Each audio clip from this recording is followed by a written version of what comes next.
Have any of you met me before? Has anybody come to Perinatal Institute? All right, there's your first bit of homework. You'll all be coming to visit me at Perinatal Institute. We run workshops twice a month. There's absolutely no cost to come and see us. We even give you lunch and cakes. The only cost is getting along. So if you go onto Perinatal Institute diary page, you can book yourself onto a workshop. You may remember, those of you who've been around a while like me, we used to be West Midlands Perinatal Institute, and we set up again as a not-for-profit organisation. We're now coming up to our 6th birthday as the Perinatal Institute. That was last year. We're now a team of 30 statisticians, IT, midwives, obviously Professor Gardosi, and a big team who are all working up in Birmingham. We work really hard and we're very, very passionate about what we do, and it's fabulous that we were, you'll recognise the charts and the software and doing centals. Now I believe most of you now, you're badgering, aren't you, and your charts are integrated within BadgerNet, but we also offer the audit part of looking at these missed cases. So we'll have an opportunity today to have a look at some of this and the data that you have put in. I'm guessing today most of you are Worcester folks, so I've brought along the Worcester data for you to have a little look at. We are really proud this last year. We've recently won the Princess Royal Training Award for the work that we've done on detection of small babies and on cascading training up and down the country. It's a very prestigious award, if I might say so, and it was a very long process, and it was my time to have have my moment, if you like. And yes, I went to the palace and I met the princess. I had a very nice day and we had afternoon tea, which was lovely. I did allow Jason to come along, and Emily, and it's wonderful to be recognised for the work that we do. But it doesn't mean that every baby is saved, and there are still mums and families out there today who are going through the loss of a stillbirth. Now you know from what we're talking about, this is all talking about fetal size and what babies should be and how big they are. So what do you reckon? Average baby at term, what do you reckon in kilos? What do you think an average baby is? Yeah, you're not far off. It's about 3.4 in the UK. So yeah, about 3.4 kilos. So what in Worcester says you're a small baby? What defines small? Over 2.5. Do your peds like 2.5? Okay, that 2.5. Oh, what we say, we've got our paediatrician. Is that 2.5 at 37 weeks? Is it at term, or at 42 weeks post-dates, or is it anywhere in between? Does that sit comfortably? How about a big one then? We ask the same question. How big's a big baby? The number that often gets thrown out is 4.5 kilos. Again, is that 37 weeks or 42? That's a big gap in between. Are we happy for babies to be one weight over all those weeks? These are two ladies who we looked at the very original research that Jason did in the East Midlands. This was Laura and Manjit. They are holding a baby on the 50th centile for them. Laura's baby weighs 4.4 kilos. Manjit's baby weighs 2.6 kilos. If you swap the mummies over in their arms, would we still be happy that that baby is okay for that mum? If we looked at Manjit holding Laura's baby, we'd probably go, ooh, there's a big one. Has she had gestational diabetes? And if we looked at Laura holding Manjit's baby, we'd go, gosh, that baby's small for her. But at 2.6 kilos, that baby is bigger than the magic 2.5, so that baby would not be classed as an SGA baby because it's bigger than the magic 2.5. So you can see how a weight on its own is really not very useful. We know that fetal growth restriction is associated with lots of things, and certainly we know about stillbirth, which is why it's in the Saving Babies' Lives Care Bundle, but it's not just stillbirths. These babies are also, there's an association with neonatal deaths, certainly when it's matched with prematurity. So if you've got a small baby that's born prematurely, that baby's at a much greater risk of a neonatal death. It's also associated with sudden infant deaths. One of the other things that we do is confidential inquiries. And when we've done confidential inquiries in the past, we've looked at cases where the baby has died in that first 12 months of life. We exclude congenital anomalies, we exclude sepsis. And when we look at these cases, often there is a degree of fetal growth restriction that has been missed because the baby either is above 2.5 kilos or the baby was plotted on a population chart. So the chart was for Mrs. Average, but maybe this was a smaller, lighter mom. Also associated with perinatal morbidity. We've all met these babies. These are the babies who struggle to keep warm and they struggle to keep their sugars up. We've all worked, all the midwives here, we've all worked nights on a postnatal ward with a baby that's perhaps, under 3 kilos, and that baby ends up on the cosy therm because you just can't keep its temp up. And they're difficult to feed and they can't get established feeding. The next thing you know, you're calling in your paediatric team because you've got a cold baby that's hyperglycemic. And they end up being taken from the mom to transitional care or neonatal unit because we've struggled to keep these babies warm and struggled to keep their sugars up. It's also associated with cerebral palsy. Now this is in the absence of hypoxia in labour. This is not the crashing bradycardia, this is not the broad deep D cells. This is what I call a brown envelope case. I've been a midwife a long time. These are the brown envelopes that come through your door with private and confidential written across the top. And you are invited to go to your trust meeting, to the no blame meeting, to the risk meeting, because a claim has come in from the parents because this child has now failed to meet its milestones. This baby has cerebral palsy and they want to know what happened. How has my baby got cerebral palsy? What did you do? How did you cause my baby to have brain damage? Now interestingly, the GAP programme that you're familiar with is being rolled out across New Zealand. And the team in New Zealand, there's a midwife who does my job in New Zealand called Joyce, and as part of her PhD, she's looked at fetal growth. And she's looked at fetal growth and cerebral palsy. And they found that there's a strong association. And I've lost my word. So the stronger the degree of fetal growth restriction, the bigger the risk of cerebral palsy. And they've estimated the cost in New Zealand to look after a baby with cerebral palsy is between $35 and $55 million. Now, saving these babies is not about saving money.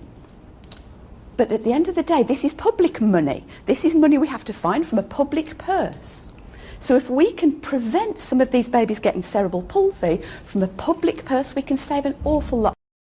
And also, for the parents, the cost of the care of these children, of the families not being able to work, the cost to other children, the cost to the family, the cost to society. There's so much more to this. This is my favourite, The Effects in Later Life.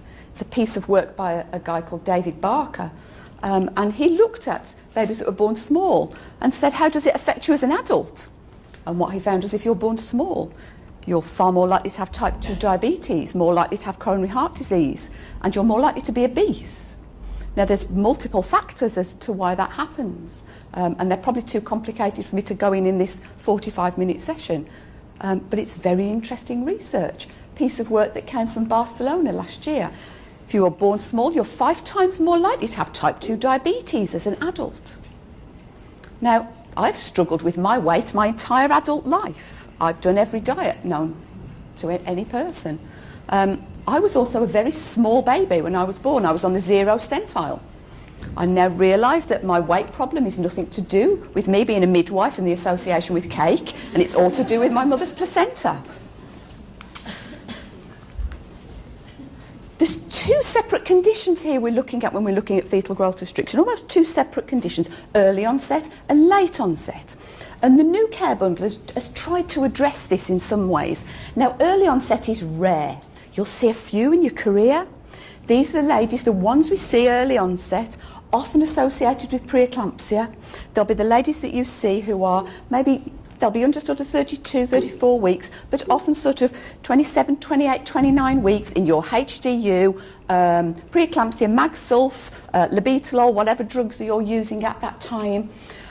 And the difficulty is which is the day that it's best, baby in or baby out. The problem is management. How do you manage these babies? What day is it better to get that baby out, because the condition of the baby is so compromised by staying in utero that we need the baby to come out. But then we have to hand that baby to our paediatric team in a very premature and very small. Your degree of placental disease is high. This placenta is shot. This placenta is really not working well. Frank hypoxia in this baby. If you dare to put a CTG on a lady at 28 weeks with severe preeclampsia, horrendous trace. Horrendous trace.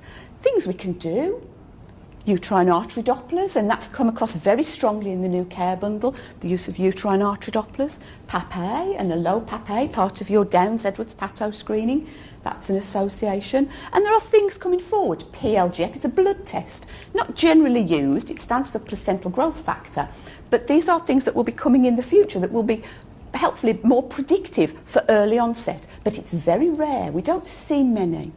Majority that we see are late onset, after 34 weeks. The closer to term you get, the more late onset you will see. The problem here is find it. Find the mom whose placenta can't keep up with the growth of that baby. Find that mom. Your degree of placental disease is lower. It's much more subtle hypoxia in that baby. Again, things we can do. Our sonographers probably spend half their day doing umbilical artery Dopplers. MCA, that's a mid-cerebral artery. A lot of the work now in fetal med is moving towards looking at the blood flow in the fetal brain. Have you got fetal med consultants who are doing mid-cerebral arteries? And CPR, not that sort of CPR, it's a cerebral placental ratio. So look at the blood flow in the cord, look at the blood flow in the brain, look at the ratios. This is the direction that fetal scanning is moving. So you can see there are things coming. But the biggest majority of ladies you're going to see are late onset fetal growth restriction. So I guess the crux of it is we've got to get these ladies on the right pathway. If they're low risk, they'll be suitable for serial fundal heights. If they're increased risk, they need serial scanning.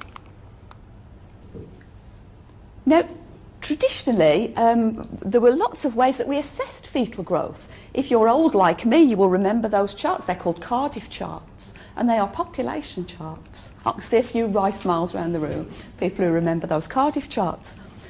And originally, when I started as a midwife, we used manual palpation to assess growth.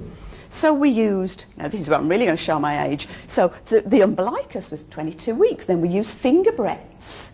Again, I can see a few smiles around the room for the people who remember doing finger breadths. And Ziffy, how many weeks were you at the Ziffy-sternum? Do you remember that one? 36 weeks. How about if you were just below the Ziffy-sternum, how many weeks were you? Did it depend on if it was going up or coming down? Why we ever accepted this as okay, I'm not sure. But we used manual palpation to assess growth. We then started plotting on a chart. Do you remember we used to say 32 weeks, 32 centimetres? It's called McDonald's rule. And it still sits around, and I'm very aware within some midwives there is a little demon sitting on their shoulder, and each time they do a manual palpation, that little demon goes 32 weeks, 32 centimetres. Beware of that little voice. That little voice is lying to you. So interpretation was difficult. Documentation was often difficult. We then got more excited about ultrasound and biometry, head circumference, femur length, abdominal circumference. And from those we can get estimated fetal weights. That's a Hadlock's formula. Head circumference, abdominal circumference, femur length, clever maths, estimated fetal weight. Lycra volume. That's again when we're doing EFW and Lycra volume. And of course Dopplers.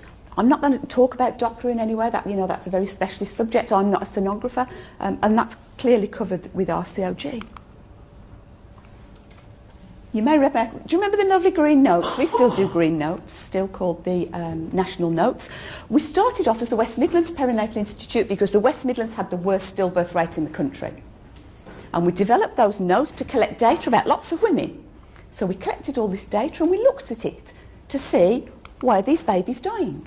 So we used the data from the West Midlands and we published it a couple of years ago. Why are babies dying? And if I'd have asked you, what do you associate with stillbirths, I'm sure you'd have told me all of these. You'd have said, yes, we know ethnicity, we've recognised that already this morning, BMI, mental health, diabetes, APH. But you're probably looking at the bottom of my chart and saying, Sue, that makes no sense. Are you really telling me that the non-smoker is at biggest risk? Why is a non-smoker at biggest risk? Because they're low risk. Yeah. Midwife management. They're low risk. And somehow, in many of our minds, low risk becomes no risk. But low risk is never no risk. It's low risk. If we break that down slightly, we can see, if you look at all stillbirths, minus congenital anomalies, we're talking about 4.2%. If that baby doesn't have fetal growth restriction, the risk of a stillbirth drops to 2.4 per thousand, and that's most women. So we can reassure most women your risk of a stillbirth is only about 2.4 per thousand. However, if that baby has fetal growth restriction, her risk of a stillbirth jumps 7-fold. You're 7 times more likely to have a stillbirth if your baby is small. 7 times more likely. Now, we then have a column in the middle of babies with fetal growth restriction. Now, if we know about our fetal growth restriction, generally we do something about it. So if we know you've got fetal growth restriction, your risk of stillbirth drops. Because if we know, generally we do something. The only thing we can currently do in this country is get the baby out. That's the only cure for fetal growth restriction, is get the baby out. There is a lot of work going on about what else can we do other than get the baby out. If you're particularly interested in research, do have a look at the Everest trial. It's a very, very interesting trial that's currently going on, and it's looking at gene therapy. So if you're interested in genomes and gene therapy, it's worth a read around Everest. But in most trusts, normal people, normal folks like me and you, the only thing we can do is get that baby out. However, if that baby remains undetected, her risk goes even higher, to almost 20 per thousand. Now, the ladies who were detected were probably sent along to antenatal clinic and saw one of your fetal med consultants, and they had a little discussion, and they probably had some scans and some Dopplers, and a decision was made to deliver. The lady who is undetected never makes her way to antenatal clinic. She's sitting in a midwife's clinic, in a GP surgery, in your local clinics. She's not waiting to see your consultants' midwives, she's waiting to see you. The ladies at biggest risk of a stillbirth are with the midwives. And if us midwives don't find these babies, who's going to do it? It sits fairly and squarely with a midwife. We have to find these babies. Now, on the back of that, if the only thing we can do is get the baby out, are we then going to risk filling up the neonatal unit with lots of very small premature babies? Because I guess your neonatal unit was like our neonatal unit, and the chances of having a cot on any day is 0, because it's always full. So we had a little look. When are these babies born? So if you leave a baby alone, on average they deliver at 280 days. Babies with fetal growth restriction, on average 270 days, because these babies on average we induce at about 38 weeks. So we can see that babies with fetal growth restriction have a 7 times higher risk of a stillbirth. If you don't detect it, it'll go even higher. But if you do detect it, you'll deliver the baby on average about 10 days early and still at term. So we shouldn't be filling up the neonatal units. We had guidance from the RCOG about how to deal with fetal growth restriction, but it's very difficult to follow. It's a very complex algorithm, which is where the care bundle came from, because many trusts just struggled to follow RCOG. So this was version 1 that came out in 2016. And then, as we've said this morning, version 2 came out 2 weeks ago. I'm concentrating predominantly on version 1, because we really haven't had a chance to have a good read and look at version 2, but we will be doing more work with version 2. But you can see, essentially, not a lot of it has changed. The importance is that algorithm, who is on low risk and who is on increased risk. So we need to decide right from the beginning. This was the algorithm in version 1, which was quite simple. If you're low risk, you have fundal height. If you're increased risk, you have scans. But as the previous speaker has said, one of the criticisms of that is it has increased the number of scans. We would argue those ladies should have been having scans anyway. What the algorithm did was focus everyone's attention on who should have been having scans, and then they got the scans.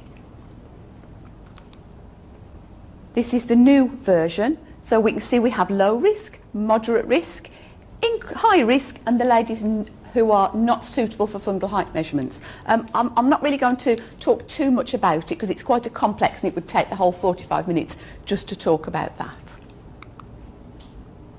The important part is it's the serial nature of any assessment. The importance is to continue that monitoring all the way through pregnancy. There has been some, we did look at if you serially scan everybody according to the care bundle, and we published this, what percentage of ladies would you need to scan if you follow the care bundle? And it depends on your smokers, if you choose to scan all your smokers, but it may be up to 36%. That you would need to scan. But remember, that still means the majority of women belong with midwives having fundal height measurements. So the important thing with either serial scans or fundal height measurement is that they continue until delivery. Because whatever the risk was to put a lady on a high risk pathway doesn't disappear at the end of pregnancy. It doesn't disappear at 36 weeks. It's still there until that baby's delivered. So the important thing that surveillance continues all the way up to delivery. And that's even in the new algorithm. Scans should continue until delivery. You may have heard there has been some rumbling, certainly on Mum's social media, it was even mentioned in Parliament, about the one-off scan. Would it not be just easier to do one-off scan for all women in the third trimester? And we had a little look. If you stop scanning at 34, 35 or 36 weeks, so if you scan stop early, what percentage of babies would you detect?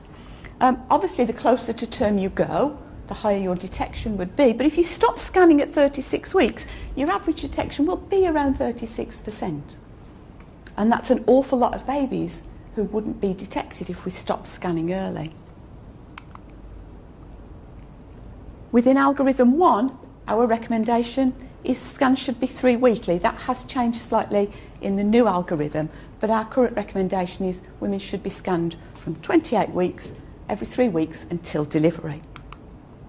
So it's that serial nature that's important, that assessment continues all the way through pregnancy. Essentially, in the new algorithm, the 28-week scan will be dropped, because really at the 28-week scan what you're looking for is early onset fetal growth restriction. And as we've said previously, that's rare. So in order to focus service provision where it's needed, the recommendation is we drop the 28 one and we shunt the scans up towards term. That's essentially what the care bundle has done, is move the scans up towards term. And the same can be said of fundal height measurements. It is the serial nature that's important. Our recommendation is 2 to 3 weekly. All women should have a fundal height measurement every 2 to 3 weeks, from 26 to 28 until delivery. But what do you do if you follow NICE guidelines and your multips don't have an appointment at 31 weeks? Are we happy that our multips go from 28 to 34 with no surveillance? I'll leave you to look at your local trust guideline and see what your trust requires you to do. Do you or don't you see your multips at 31 weeks? I'm very aware that many community midwives find a reason to see their multips at 31 weeks because they'd quite like to see them too. There is also recommendations within Saving Babies' Lives that we look at our rates, we look at our data, because it's fine doing all this, but we want to know, is it working? Are we picking up these small babies? And those of you who work on labour ward will be aware this is the version that was done on the software, so you may remember doing this. It's now collected through Badgernet, but essentially the questions are the same.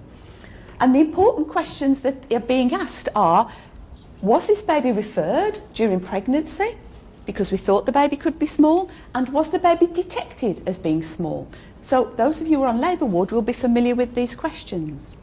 Now, the reports that come back to you from our software are 100% reliant on your labour ward midwives filling these questions in correctly. So if you're not sure what these questions are asking, or you ask your student to fill it in for you, or you fill it in at speed like do-do-do-do-do because it's quick and easy, just be mindful this is feeding into a trust report that we are looking at and your teams are looking at. So please be careful of those answers.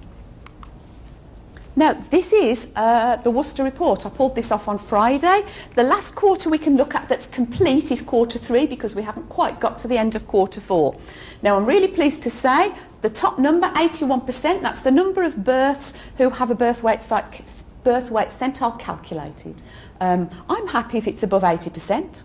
There will always be ladies who deliver elsewhere or are transferred out, so you may get higher, but above 80 I'm broadly happy. So I'm happy we're getting lots of data from you.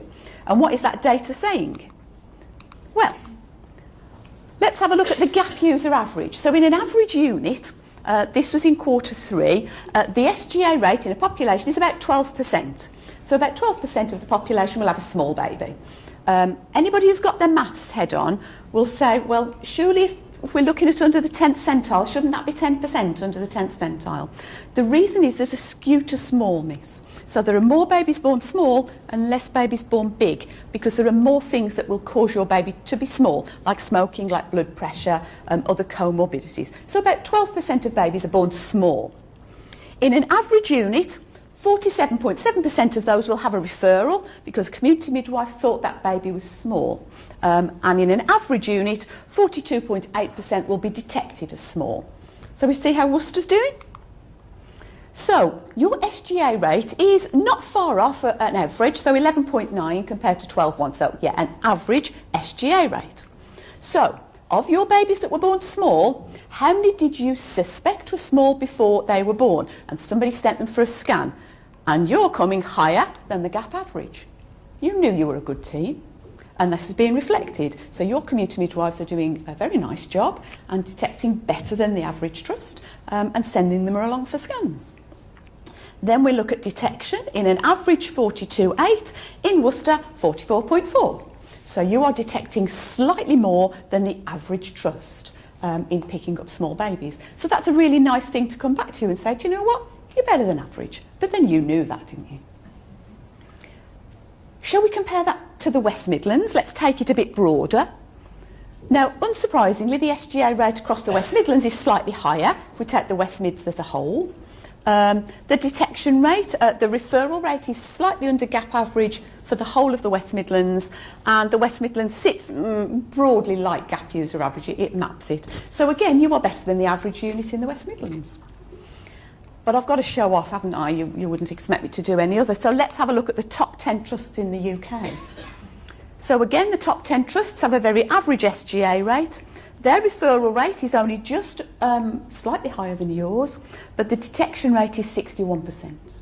So my best units in the UK are detecting 61.7% of their small babies. So you're doing well, but you've still got room to go. There's still some way you can go with your detection. You can map a gap user average against top 10.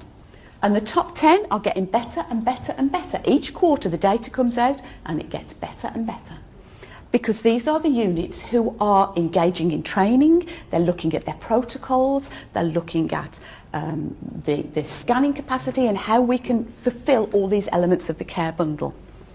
The next question that comes from that is, yes, but if we're going to do all these scans, are we going to risk scanning lots of ladies who don't need it? So what's our false positive rate like? When are we doing scans and actually we're not getting it right? It is down that bottom corner, but I'll put it against there. So an average false positive, gap average 7.1, Worcester 8.8, and top 10 is 10.8. So that's pretty darn good. So of the babies that are born an okay size, and you thought they were small, and actually when they came out they were okay, it's only 9%, which I think is pretty impressive. So if there are any sonographers here, that's pretty impressive.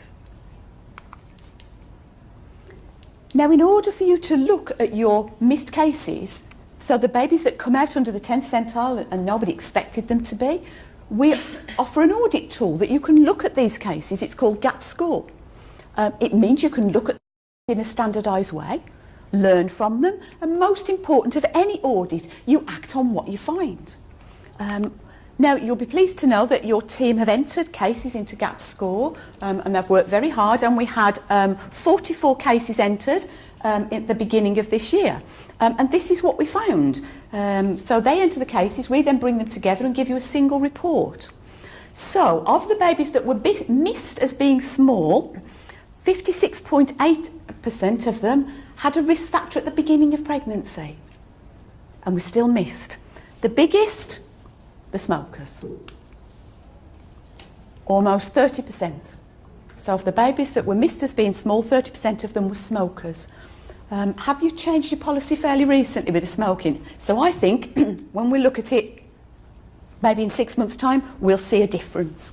So your smokers, the next one is previous SGA. So babies mums who've had a previous SGA and she's had another SGA and we missed it. And the other one is the raised BMI. So what is your cut-off for fundal height measurements?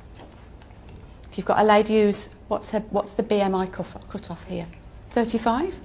And that is the recommendation. But there were some ladies who had a BMI more than 35 and were still missed. So that's some interesting stuff come out of that. Not many did we have problems with the growth pattern wasn't recognised, only 3. Measurements didn't follow gap guidelines in 23 of the cases. I'm guessing that's probably your multips who didn't have a 31-week appointment. We have the average number of scans in the 3rd trimester was 2.6 and the interval from last scan to delivery was just over 2 weeks. So some interesting data. If anybody wants the full report of this, just let me know afterwards and I can ping it across to you. A couple of other things that came out of the small babies. 43% of them were induced, but we didn't know they were small babies, so they were often induced for another reason. Most likely reduced fetal movements or a bit of raised BP, I'm guessing. 25% section rate on those small babies. No instrumental deliveries. 1 of them had low APGARs and 2 of those babies ended up in neonatal unit. Now, possibly had we been mindful that those babies were small, could we have prevented that admission to neonatal unit? Could we have been less tolerant in labour? Could we have been more mindful of keeping the baby warm? Could we have been more mindful of keeping that baby's sugars up? You know, I'm not saying that's the answer, but I'm just saying we could be mindful of these things. And these were your top trends that came out. So failure to monitor growth by not completing as per gap guidelines. Again, I'm guessing that's that 31-week appointment for the multips. Failure to follow care bundle, because I think at that time your scan stopped at 36 weeks. Yeah. And there were a couple where we had some incorrect plots on the charts. Now I think now you've moved on to Badger, that will be corrected as well. But some interesting... We're not on Badger net yet. We're still paper. Okay. So be careful with your plots, ladies. We've looked at this nationally and had a look what's coming out, how this compares. So these are all the cases that were entered in 1 year. So you can see the assumption is always it'll be midwives. Midwives and fundal heights will miss these. You know, we'll hear, is the best you can do a fundal height measurement? Really? You know, we're in the 2000s. Is the best you can really offer a pregnant woman a fundal height measurement?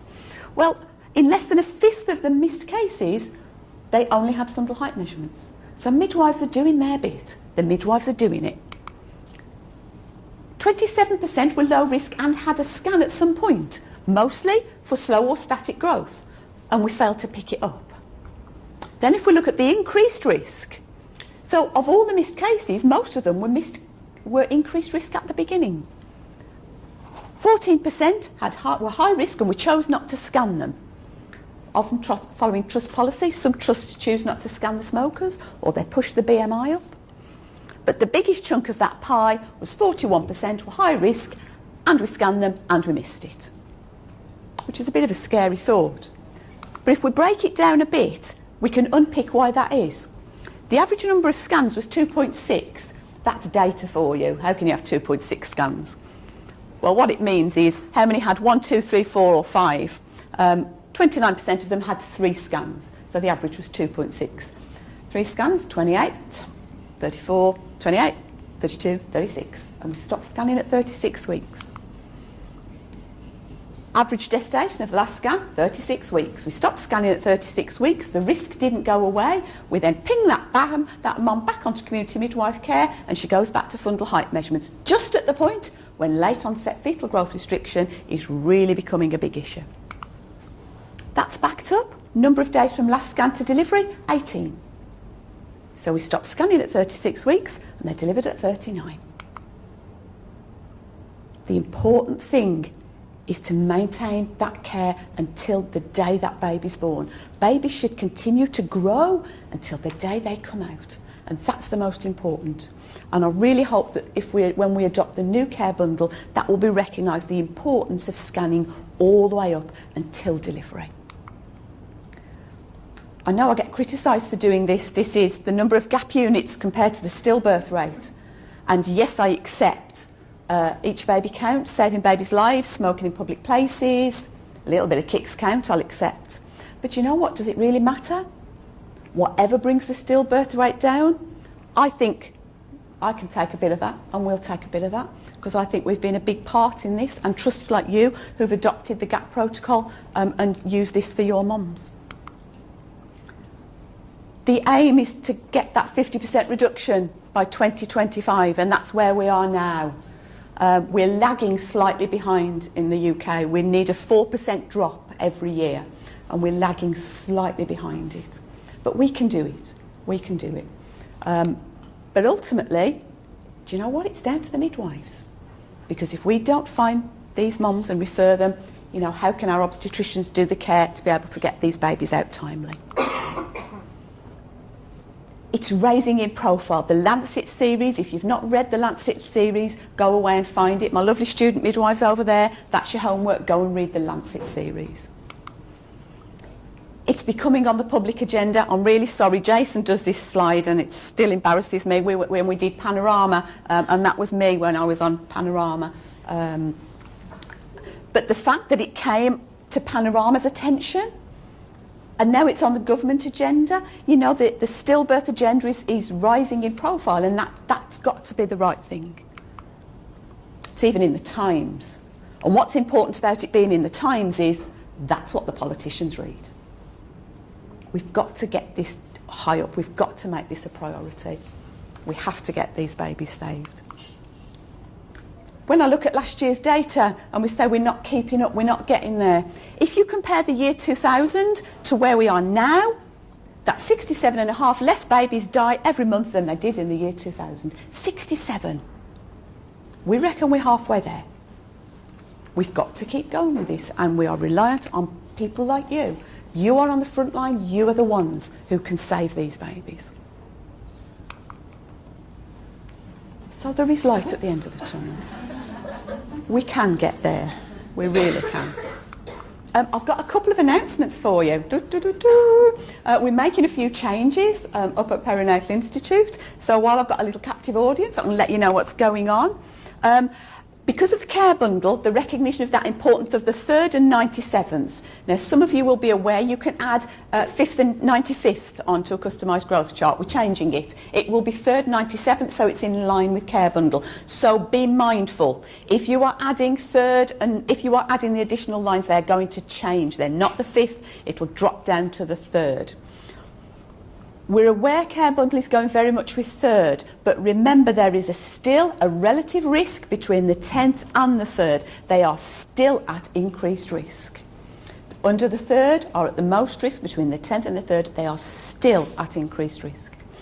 There's going to be a mum's version. They will be able to see their chart on their smartphone or their computer or their laptop, whatever they want to. They will have a digital version that they can, so that when they go out, they can say, here's my chart on my phone, so they can carry it. You'll be pleased to know when it's embedded in the Badgernet systems and the different systems, you can edit it during pregnancy. So you know currently if you've got a lady and her weight is wrong, you have to go right back to the beginning and remake a chart. You'll be able to edit along the way, so you can make corrections as you go along. Digital versions are now available and can be embedded, and we're going to retain previous baby information. So instead of having to put the baby information back in every single time, it'll be saved in the background, so it'll automatically ping back onto the chart because we will have maternal identifiers within the system. So what can we pull from this? Audit is so important. You've got to keep your eye on your figures. You can see the reports that are on the growth software. Anybody, if you log on and can make a chart, you can see the reports. It's on the top. It's a little tab. It just says reports. And from Monday, you will have your next quarter's data. So you can all have a little peep on Monday and see how you're doing and see you've picked up your detection rates. So there you go. There's a little job for you all. I won't mention it's April Fool's Day, but we can all have a little look on Monday. your detection rate is slightly better than the national average, but you're not top 10 yet. I've got every faith you can get up in the top 10. You need to have a look at the new care bundle. We will be reviewing and we will be delivering training on the new care bundle as part of GAP. As I said, training is available twice a month. If you log on to Perinatal Institute website, there's a diary page. I am fully booked till June, but there are places from June till Christmas, and I can see me having to put on some more workshops. But keep your eye out. I suspect we will be doing care bundle specific sessions and we'll be doing GAP sessions. You would all be very welcome to come along. And I think it might well be worth looking at a GAP day for your LMS to bring everyone together. We'll come along and do a full day training on charts, referral criteria and all elements. I think when you've used the charts for a long time, we can become a bit complacent, and sometimes it's good just to go back to the basics and make sure, are we all doing this as we should? We have a GAP users symposium in July in Birmingham. It looks like a great day. I've brought some flyers with me, so I'll sprinkle some around the room, and it'd be fabulous if we could see some of you with us in July. And thank you very much. Has anybody got any questions? Oh.